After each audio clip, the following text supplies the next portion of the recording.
Welcome to the Science of Wellbeing. I'm Jonathan Felix. What if I told you that the things society tells us will make us happy, the bigger house, the private jet, the perfect relationship, millions in the bank, the dream job, actually account for only 10% of our well-being? Research reveals something fascinating. While 50% of our well-being is influenced by our genes and only 10% by our circumstances, 40% comes from our intentional daily choices. But here's where it gets really interesting. Even our genetic predisposition isn't set in stone. Studies show that healthy lifestyle choices can counter genetic risks by up to 62%, while unhealthy habits can amplify those same risks by 78%. This means we have far more control over our happiness than we might think. It's not about waiting for the perfect circumstances or blaming society or our genes or cursing fate. It's about the small intentional choices we make every day, from how we move our bodies and what we eat, to how we breathe, think, connect with others, and contribute to the world around us. In this series, we'll explore the science-backed practices that can transform your well-being. We'll dive into exercise, nutrition, sleep, meditation, gratitude, relationships, and more. These aren't quick fixes or life hacks. They're proven strategies that, when practiced consistently, can help you build a more fulfilling life. Ready to learn what really drives lasting fulfillment? Let's begin. If I had to choose one habit that was crucial for survival, physical health, emotional and psychological well-being, recovery, memory, and cognitive health, sleep would take the top spot. Sleep is vital for overall health. Numerous studies correlate inadequate and poor quality sleep with heightened risk of chronic diseases, obesity, impaired immunity, psychological distress, and reduced cognitive function. Even short-term sleep deprivation impairs judgment, mood, and resilience. During sleep, the brain consolidates memories, repairs cells, regulates hormones, and other processes that are essential for both physical and mental health, making a solid sleep foundation indispensable for all other healthy behaviors. And therapy and prescription drugs are not going to help much unless they address the fundamentals. And sleep is fundamental. So I'm going to share the research, but I'm also speaking from experience. I had insomnia and struggled with sleep most of my life. It affected my health, my moods, my relationships. I was often moody and depressed, and this contributed to the collapse of my marriage. I was tired all the time. When I got home after work, I had no energy for my wife. I don't want to go apple picking. Not today. Date night, I just want to stay home. I don't want to have dinner with her friends. And she misinterpreted this as rejection. But more than anything, my body just craved rest. I was desperate for it. I just wanted to stay home and nap most days. I had 2 jobs, a strained marriage, 3 young children at home, and that taxed me even more. The stress worsening my sleep, which further increased my stress. We went to marriage counseling. We talked in circles about disconnection, but my detachment and lethargy were symptoms, not root causes. So desperate to get to the root of the problem, I requested a sleep study after my aunt told me that sleep apnea ran in the family. And my doctor didn't think I was a candidate initially. Excessive weight and obesity are the most common causes of obstructive sleep apnea. I was athletic and fit. I pressed him anyway, and he ordered a sleep study. Turns out I was diagnosed with obstructive sleep apnea, and there are 3 types: obstructive sleep apnea, central sleep apnea, and complex sleep apnea. Obstructive sleep apnea is a very serious sleep disorder in which breathing repeatedly starts and stops. This occurs when the throat muscles relax. Snoring, episodes in which you stop breathing during sleep, gasping for air during sleep, a dry mouth, difficulty staying asleep, insomnia, excessive daytime sleepiness called hypersomnia, difficulty paying attention while awake, and irritability were some of the symptoms. And now I'm seeing this a lot in children, and I think before we diagnose them, let's look at sleep. Anyway, in my case, I was relieved to know there was one condition at the root of so many of my distresses. Unfortunately, My wife ignored the diagnosis and the marriage didn't end happily, but I did walk away with insight. And the diagnosis made sense. I could see the exhaustion and the stress and the sadness and the irritability that often tormented me within a context and in a logical way that appealed to my mind. So the problem wasn't personal, it was biological, and it was manageable, and I was determined to fix it. So that's the first takeaway. If you struggle with sleep, talk to your doctor and request a sleep study if the problem persists. So I was given a CPAP machine. CPAP stands for continuous positive airway pressure. It's a machine that uses air pressure to keep your airways open while you sleep. So I used it for about a year, and then I found these protocols that helped me to optimize sleep. That said, I am not recommending these for sleep apnea. I'm not a doctor. I'm an educator by profession, and the information I'm sharing here is for general informational purposes only. It should not be taken as medical advice or used to diagnose or treat conditions like sleep apnea. If you suspect you have a sleep disorder or any other medical condition, as I said, please consult a qualified healthcare provider. As an educator, I do strive to share well-researched information, but my knowledge is limited. And the research is continually evolving, and the human body is exceedingly complex. So again, always seek professional guidance when making decisions about your health. The more you know, the better you can advocate. So I'm going to start by highlighting sleep's importance. Then I'll discuss sleep architecture and the 4 stages of sleep, and share some protocols and explain how and why they work within that context. So again, no drug is as beneficial as sleep is for health, and neither therapy nor pharmaceuticals will avail us much if our sleep is consistently compromised and our habits and sleep patterns are not addressed or corrected. So we can start by examining our habits. If they're not on point, that's where we can begin with intention. It's a choice, and it's within our power to choose to change. So when I was in my 30s, I was physically fit, running 6-minute miles, swimming, powerlifting, cycling distances. I cycled America, Europe, Puerto Rico, Japan, but I was experiencing a lot of joint and back pain. I went to see a doctor. I had the 15-minute consult. They ran some tests. Turns out I had arthritis. But arthritis was a symptom, not a root cause. At first, I assumed it was just bad genes. But whether those genes get switched on or off depends on lifestyle. And I learned that after 1 week of insufficient sleep, and that's defined as 6 versus 8 hours, 711 genes are either up or down regulated. Those genes that were down regulated or switched off were associated with the immune system. Those genes that were up regulated or switched on were associated with inflammation. And that's what I was feeling in my joints. So exercise was my saving grace, but without proper rest, the body couldn't properly heal or recover. So once my sleep improved, the symptoms diminished or went away completely. I could barely sleep. My back pain was so intense, and I no longer have back pain. And the chronic joint pain and stiffness is also gone. So sleep restores balance. During sleep, the glymphatic system clears out toxins and metabolic waste from the brain. And when I'm explaining this to children, I liken the glymphatic system to a janitorial system. It takes the glymphatic system 7 or 8 hours to go through the building to square it away for the following day. Mood and attention are dependent on sleep. Dopamine, acetylcholine, and norepinephrine are key neurotransmitters for attention, alertness, and motivation. They're replenished after a good night's sleep. Chronic sleep deprivation, by contrast, can lead to persistent brain fog, low motivation, and a higher risk for mental health issues such as anxiety and depression. And we're seeing an uptick in these conditions with young children. So over time, this dampens our mood, causing chemical imbalances. Anxiety, depression, and lack of sleep are strongly correlated. So good night's sleep helps with memory and learning. Sleep restores the brain's computational power. Neuroplasticity, which refers to the brain's capacity to form new connections, especially in response to learning or experience, occurs during sleep.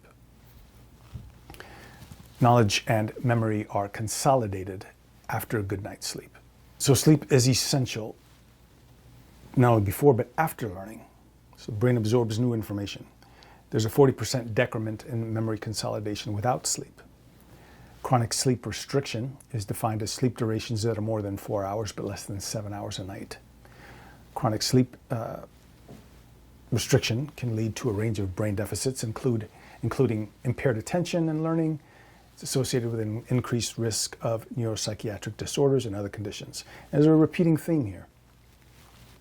And Matt Walker is a professor of neuroscience at UC Berkeley. He says that sleep disturbance is the rule rather than the exception across every category of psychiatric disorder. Heart health affects sleep, and sleep affects heart health. Sleep deprivation compromises our immune systems. Natural killer cells identify pathogens and foreign invaders like viruses and bacteria and then destroy them. So reducing sleep to 4 hours is associated with a whopping 70% decrease in natural killer cell activity. That's a compromised state of immune deficiency, which puts us at risk for acute illnesses like the cold or the flu, and over the long term, more serious conditions. Heightened pain sensitivity can result from chronic sleep disruption. Sleep upregulates the satiety hormone leptin and downregulates the appetite-stimulating hormone ghrelin. So hunger and appetite increase after a poor night's sleep. Not only do we eat more, we crave the kinds of nutrient-poor, sugary foods that compromise sleep, which leads to more stress on the body and mind, which leads to more binging, which leads to more weight gain, which can lead to metabolic syndrome, increasing our risk of stress and illness, which further compromises sleep, mood, and affect. So all this is to say, I'm not here to scare you, but sleep is important. Next, I want to discuss sleep architecture and the 4 stages of sleep. The more I understood how sleep worked, the better I was able to craft my days and nights so I could optimize sleep. So I'm going to share the science and along the way explain why it matters. First, got to understand the body's internal clocks.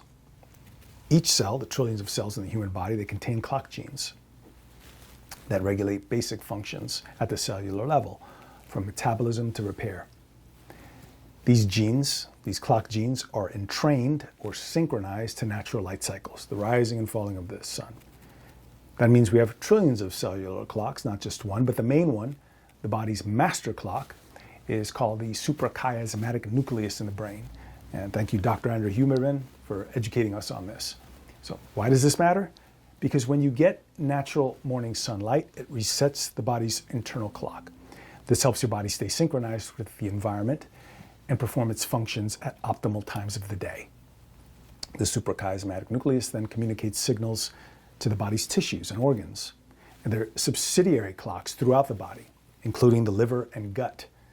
A number of processes throughout the entire gastrointestinal tract and liver, for example, appear to be under circadian control, such as nutrient uptake, processing, and detoxification. The liver sends signals to the brain, letting the brain know if eating is happening at a time that follows the body's circadian rhythm. When we eat at times that are not aligned with our circadian rhythm, we're eating too late, working the night shift, we're eating at irregular times, we're more prone to weight gain. The intestinal microbiome is regulated by circadian rhythms, which can significantly impact immune function and metabolism. The heart, too, has its own rhythms, which affect output, workload, and energy supply to demand ratios. The brain's ability to clear toxins, as we've already discussed, is tied to the circadian cycle. When these clocks fall out of sync, maybe due to night shifts, irregular eating, or sleeping patterns, too much artificial light, something like that, risks of weight gain, metabolic disorders, and mood dysregulation increase. The intestinal microbiome, immune function, heart rhythms, and even the brain's ability to clear toxins are all tied to circadian timing. So disruption is harmful. When circadian rhythms are in harmony, we're more focused, productive, and emotionally balanced.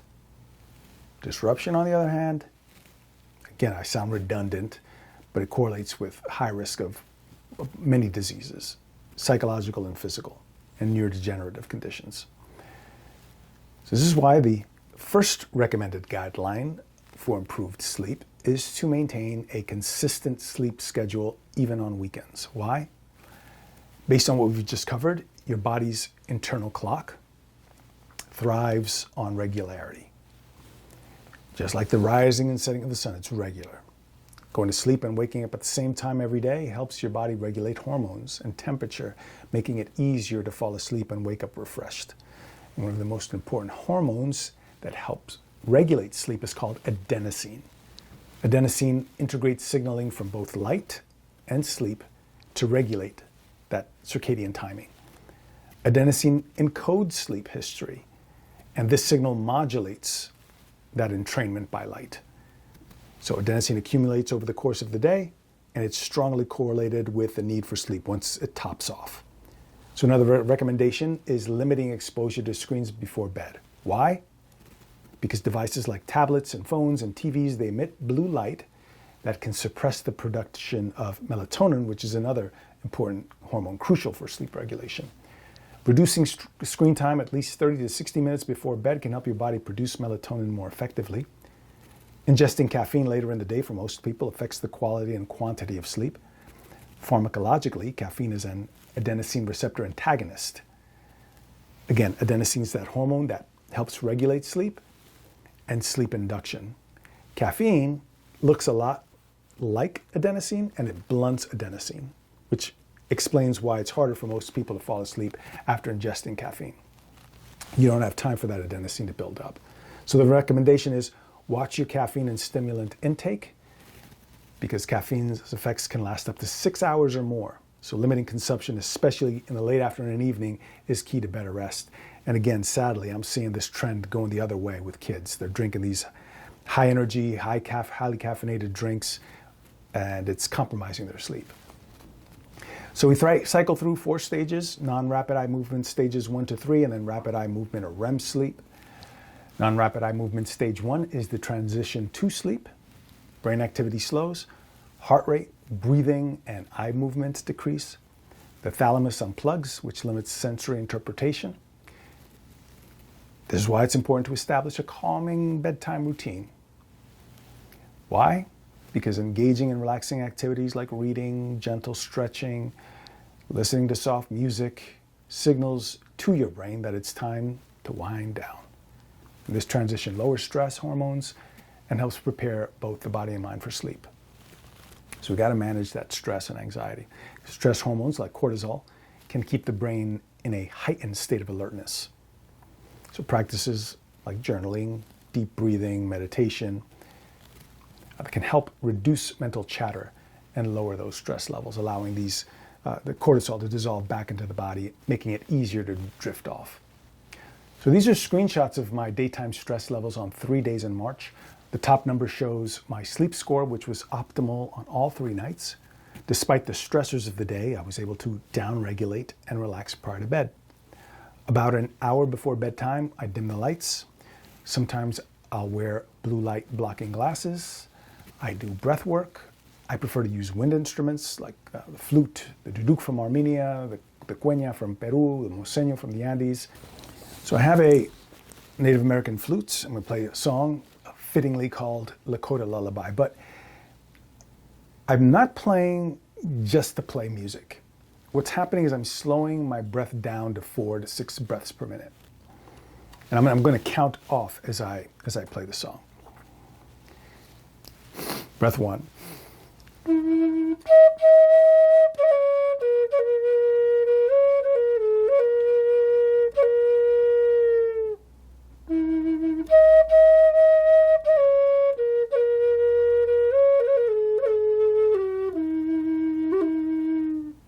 Breath 2.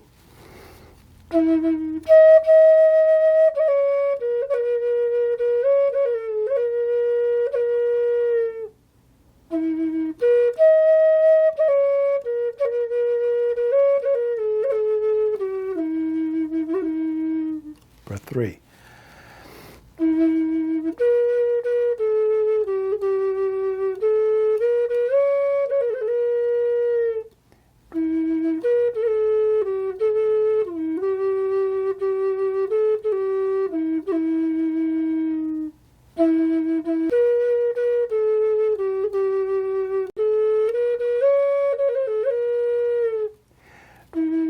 what is that, breath 4 or 5, something like that.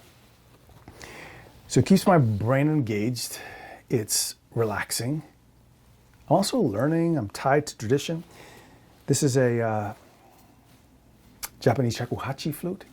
And what I love about the shakuhachi and about the tradition, it's part of a tradition called Suizen.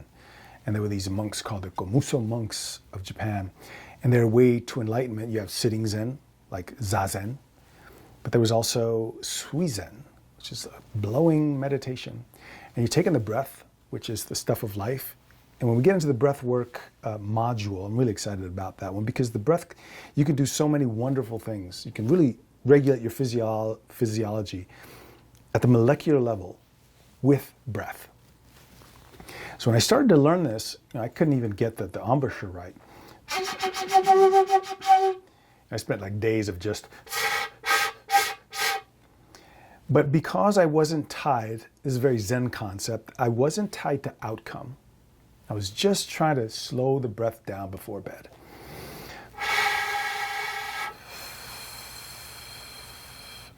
And what we found is that when you start slowing your breath down that way, it's going to slow the heart rate down, slows the breath down. And there are lots of other ways to do this. Obviously, one is through music.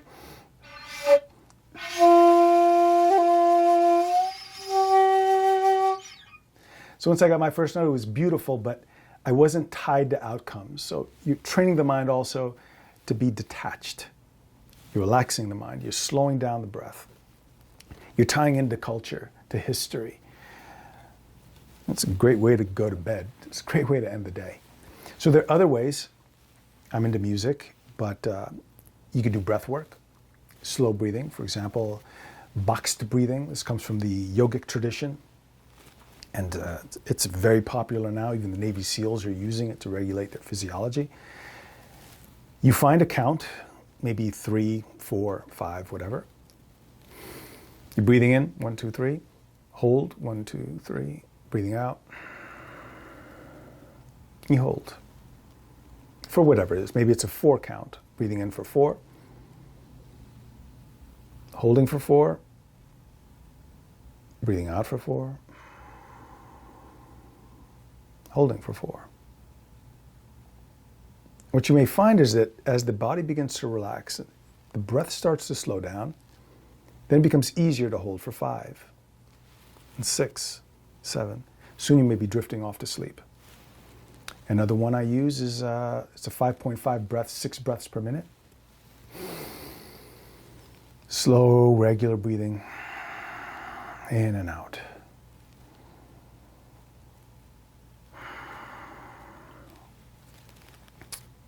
Inversion table, that's another one that I'll use before bed. I lock in and then I'm inverted or upside down, and that slows the heart rate down. So these protocols help with sleep onset or sleep latency, and I'm usually asleep in 10 to 20 minutes. A good sleep latency indicates that you're neither too tired nor too alert at bedtime. So to aid in the transition to sleep, another protocol, keep your bedroom temperature between 60 and 68 degrees, which is 15 to 20 degrees Celsius. According to the Sleep Foundation, the best room temperature is approximately 65 degrees Fahrenheit, 18.3 degrees Celsius. It may vary by a few degrees from person to person, but most doctors recommend keeping the thermostat set between that range. Again, 60 to 68 degrees and 15.6 to 20 degrees Celsius for the most comfortable sleep. So your core body temperature generally hovers around 98.6 degrees Fahrenheit, which is 37 degrees Celsius, but it fluctuates by a few degrees throughout the night. The drop in temperature starts about 2 hours before you go to sleep, coinciding with the release of the sleep hormone melatonin. During sleep, body temperature continues to fall, reaching a low point in the early morning, and then gradually warming up as the morning progresses. So lowering the thermostat at night can work in tandem with these natural temperature fluctuations, signaling to the body that bedtime is approaching. So temperature is very important. So we often say you shouldn't exercise too late in the day. Why? Because exercise, while it does improve cardiovascular health and reduces stress, it's great for you. And it can help you with your circadian rhythm, but too late in the night may elevate your heart rate and core body temperature, making it harder to fall asleep. So aim to finish intense exercise at least a few hours before bedtime. I find morning workouts ideal because I'm getting natural sunlight and exercise. Avoiding late meals is another recommendation. The reason why goes back to body temperature. If you're eating too close to bedtime, your body temperature is going to remain elevated and you're disrupting the circadian rhythm of the organs. It's like you're forcing the body into overtime, but now it needs to digest dinner while also trying to negotiate sleep. As far as foods, sugar's a stimulant. I try to avoid sugary foods. I try to consume my last meal at least 3 hours before bedtime. Ideally, my last meal would consist of foods high in tryptophan, precursor to serotonin, the calming molecule. Foods like kiwi, tart cherry, pumpkin seeds, chocolate, banana, peanuts, oats, bread, turkey, and cheese are some foods high in tryptophan. A falling body temperature is best for sleep. That's the key takeaway. So stage 3 is deep or delta sleep. These delta waves dominate. They're very slow waves. Blood pressure drops, muscles relax, and physical repair ramps up. Neurons reset for memory storage. Deep sleep is very important for recovery and muscle repair. We usually get more deep sleep in the first half of the night and rapid eye movement in the second half. So we cycle through these 4 stages several times during the hours we sleep. From light to deep, usually in the first half of the night, then from light to REM sleep during the second half of the night. The brain also wakes up neurologically more than 100 times a night, sometimes called micro-awakenings. Waves of noradrenaline trigger short awakenings, usually not detectable to the conscious mind. Stress-induced awakenings, however, disturb natural sleep. Stress activates brain cells out of turn, causing microarousals that disrupt sleep cycles and decrease the duration of sleep episodes. Now, when that happens, I may supplement. I don't supplement to fall asleep, but I may ingest magnesium L-threonate, apigenin, and L-theanine if I know I can't go back to sleep because the brain is overly stimulated. But I don't supplement regularly, and if I do, I cycle off for as long as I can so as not to build up a tolerance. Sleeping pills do not produce naturalistic sleep. Most sleeping pills are classed as sedative hypnotics. Sedation does not give you the restorative natural benefits of sleep. Supplementation may be better, but again, you'd want to consult with your doctor. So I'm going to go over a few more tips and protocols for better sleep. So rather than simply setting out to improve sleep, let's set a SMARTER goal. SMARTER is an acronym for specific, measurable, actionable, realistic, time-bound, engaging, and recorded. So a specific goal could be something like getting 8 to 9 hours of quality sleep with 85% efficiency, something like going to bed consistently this time, waking up at this time. It's measurable. There are lots of things you can measure. The more granular you get with this, the better the results are going to be. So for a man of my age, I'm trying to get 15 to 25% of REM sleep, 12 to 18% of deep sleep, 40 to 60% of light sleep, and 10 to 20% of those micro-awakenings. I have actionable steps. I've already shared some of them with you. Sleep protocol consists of maintaining a sleep schedule. I use blackout curtains. I use different types of noise, pink, brown, white.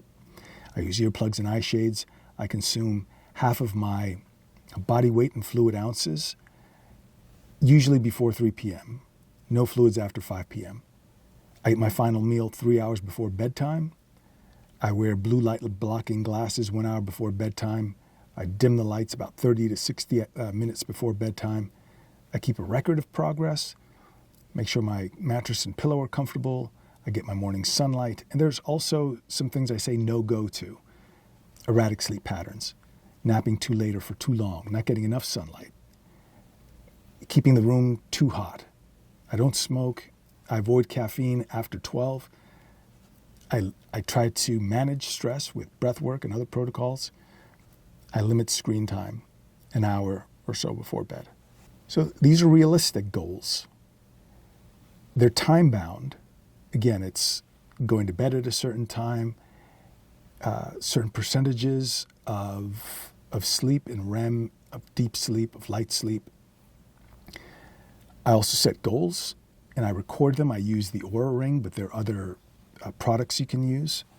I found Oura Ring to be the most accurate outside of lab. I'm not sponsored by them in any way. So here's some goals I set for myself last year. I got 67% optimal sleep, 32% was good, and fair about 1%. I record every day.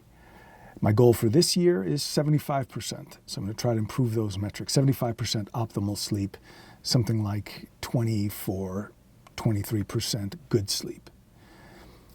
And when I do get fair sleep, it's usually because I'm sick or something major happens, or for some reason, I think one night I had to pick up a friend in the morning, something like 3 a.m, and that disrupted my sleep.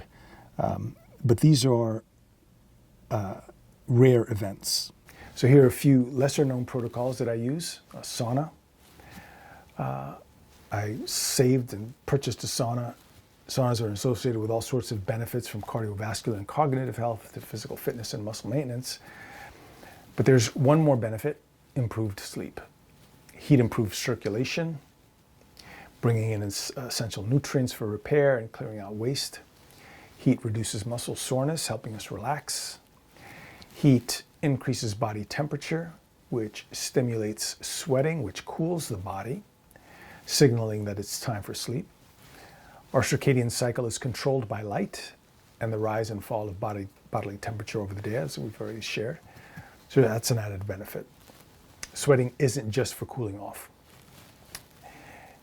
Sweating helps eliminate dangerous heavy metals like lead, mercury, arsenic, and cadmium from the body. This process is called detoxification. It's energy intensive and it can cause you to feel sleepy, heavy, and ready for a long sleep. Saunas promote relaxation of mind, and a relaxed, untroubled mind unwinds with ease and stays asleep. As we get older, the vascular system becomes less resilient and more porous, which may cause capillary leakage. When we lay down at night, fluids leave extracellular spaces and enter the vascular space, which the kidneys will read as an increase in fluids. So peripheral edema tracks with age. As you get older, fluids build up in the extremities. Anti-embolism stockings may reduce the frequency of nighttime urination. There's emerging evidence that wearing compression or anti-embolism socks during the day may help reduce nighttime urination, primarily in individuals who experience fluid retention in their lower limbs. Mouth taping is another thing I do, and it aims to encourage nasal breathing instead of mouth breathing during sleep. While many people, such as myself, report anecdotal benefits: reduced snoring, less dry mouth, more restful sleep, there's currently limited high-quality clinical research confirming its effectiveness. So whether it improves your sleep can depend on individual factors like nasal congestion, jaw alignment, and overall health status. My oxygen saturation levels are 98 to 99%, and there were fewer, if any, midnight bathroom runs. But it's important to note here that I'm very health conscious, and I would not do this if I was not fit. So seek professional help if you suspect a sleep disorder like apnea. Push for a sleep study, like I said. So hope this was a benefit to you. Knowledge is only valuable when it's applied. Please prioritize your sleep, along with proper nutrition, exercise, and stress management. If you're struggling, don't hesitate to see a specialist, which could save you years in frustration. That said, I wish you a good night's sleep. Thanks for tuning in.